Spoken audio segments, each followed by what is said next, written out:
Pertandingan pun berlanjut dengan seru. Wakabayashi yang melihat pertandingan tersebut pun mengatakan bahwa Tsubasa mampu merubah alur permainan dari Nankatsu seorang diri. Selama ini, Nankatsu tidak pernah bermain sebagus ini. Skor pun masih dipegang oleh Nankatsu, yaitu 4-2.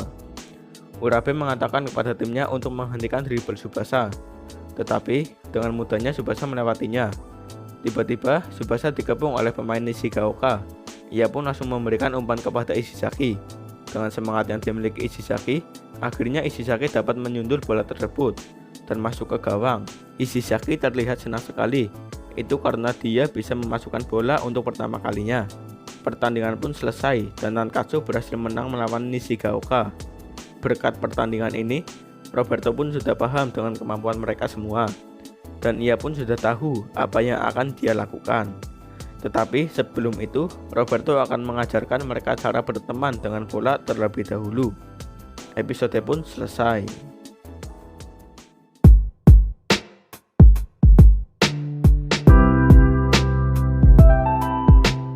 Halo para pecinta kartun. Pada video kali ini, aku akan menjelaskan alur cerita dari film Kapten Tsubasa 2018 episode yang keempat yang berjudul Tsubasa dan Roberto. Pada episode kali ini, Tsubasa akan berangkat sekolah.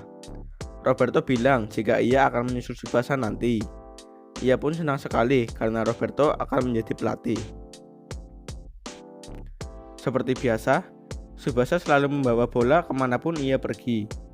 Roberto mengatakan kepada ibu Tsubasa, seharusnya Tsubasa bergabung ke Sutetsu untuk meningkatkan kemampuannya. Ibu Tsubasa pun menjawab, karena Tsubasa yang memilih pindah ke Nankatsu, maka semua akan baik-baik saja. Dan ditambah lagi, Roberto adalah pelatihnya.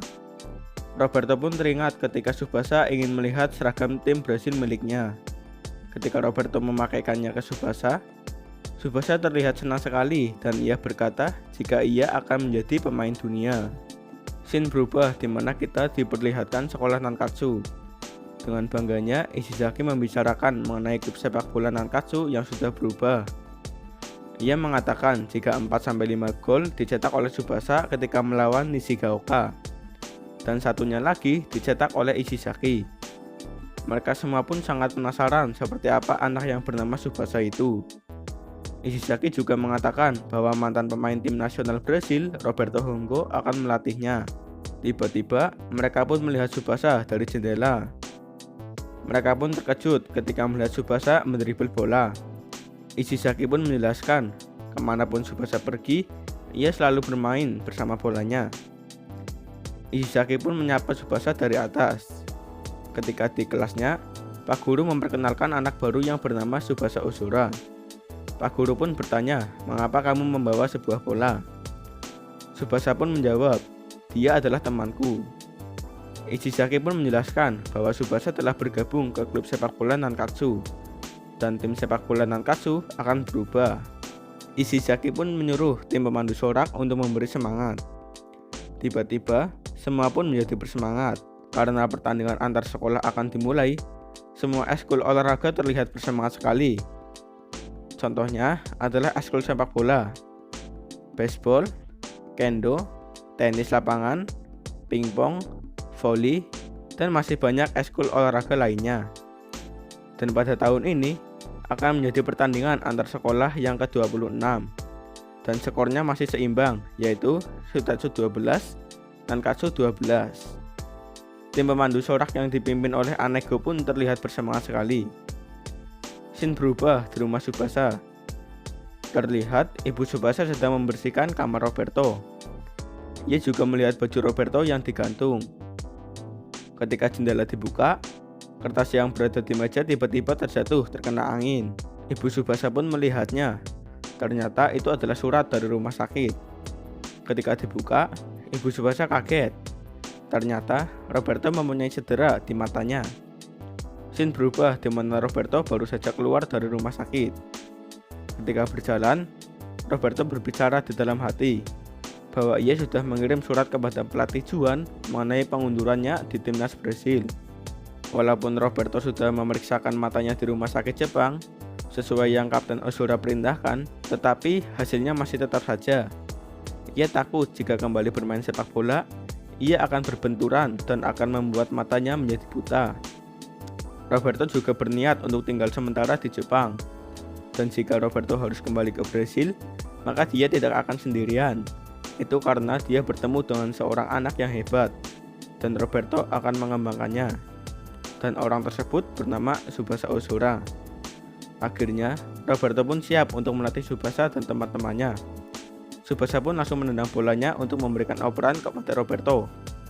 Roberto menerimanya dan langsung menendang bola tersebut ke gawang. Kaneko yang melihat hal tersebut pun langsung terkejut.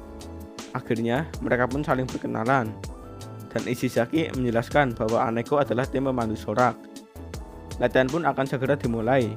Tetapi sebelum itu, Roberto akan melakukan sebuah permainan. Permainan ini sama dengan Tsubasa ketika melawan tim Sutatsube sendirian. Tetapi ini adalah kebalikannya, di mana Tsubasa harus merebut bola dari Ishizaki dan yang lainnya dalam waktu 5 menit. Jika Tsubasa mencetak gol, maka Tsubasa lah pemenangnya. Kalau Ishizaki dan yang lainnya berhasil melindungi gawangnya, dan dalam waktu 5 menit itu, maka Ishizaki lah pemenangnya. Terlihat Kaneko dan yang lainnya memperhatikan pertandingan tersebut. Ishizaki pun memberikan semangat kepada timnya untuk berusaha mengalahkan Tsubasa. Peluit pun berbunyi. Mereka langsung menjaga Tsubasa supaya tidak bisa maju. Tetapi dengan gocekannya, Tsubasa berhasil melewatinya. Ishizaki langsung mengoper bolanya, tetapi Tsubasa berusaha mengejarnya. Singkat cerita, bola pun berhasil direbut oleh Tsubasa. Tsubasa langsung mendribble bolanya ke arah gawang. Terlihat Tsubasa berhasil melewati pemain yang lainnya dengan mudah. Karena berlatih tanding dengan Tsubasa, permainan mereka menjadi membaik. Tsubasa pun telah sampai di depan gawang. Dia menendang bolanya dan berhasil masuk ke gawang. Pertandingan pun selesai dan Tsubasa lah pemenangnya. Dan lagi-lagi Ishizaki kalah. Kaneko yang melihat permainan Tsubasa pun langsung jatuh cinta kepadanya. Itu karena Tsubasa sangat keren sekali. Pelatih Roberto mengatakan bahwa mereka sudah hebat karena berhasil mengikuti permainan Tsubasa.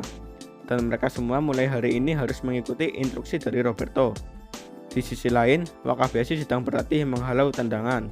Setelah selesai, Takumi mengatakan jika Nankatsu sedang berlatih serius yang dipimpin oleh Roberto Hongo. Tetapi Wakabayashi hanya mewaspadai Tsubasa, bukan pemain yang lainnya. Itu karena Tsubasa lah yang berhasil menjebol gawang Wakabayashi. Terlihat Ishizaki dan teman-temannya tergeletak kelelahan setelah melakukan latihan berat. Namun, Tsubasa masih sanggup berdiri, dan ia juga terlihat senang sekali dengan bolanya. Kaneko pun menyuruh Ishizaki dan teman-temannya harus seperti Tsubasa, supaya mereka tidak merepotkan Tsubasa di pertandingan nanti. Karena pertandingannya sebentar lagi, Roberto mengatakan jika ingin menang, maka mereka harus berteman dengan bola. Caranya adalah mereka harus bersama bola dimanapun mereka berada. Hal tersebut juga selalu dilakukan oleh Tsubasa. Roberto juga mengatakan bahwa Tsubasa sudah bersama bola sejak kecil. Jadi mereka semua harus mendribble bola tersebut dan jangan sampai dipegang menggunakan tangan. Itu karena bola sangat benci jika dipegang menggunakan tangan. Latihan hari ini pun selesai dan mereka harus mendribble bolanya pada saat pulang. Akhirnya mereka pun melakukan apa yang diperintahkan oleh Roberto. Walaupun mereka kesulitan, tetapi mereka akan terbiasa. Dan mereka sangat bersemangat sekali melakukannya. Di perjalanan pulang, Roberto mengatakan bahwa besok ia akan mengajari Tsubasa gaya permainan ala Brasil. Roberto juga bertaruh jika ia akan menjadikan Tsubasa pemain yang terkenal di seluruh dunia. Episode pun selesai.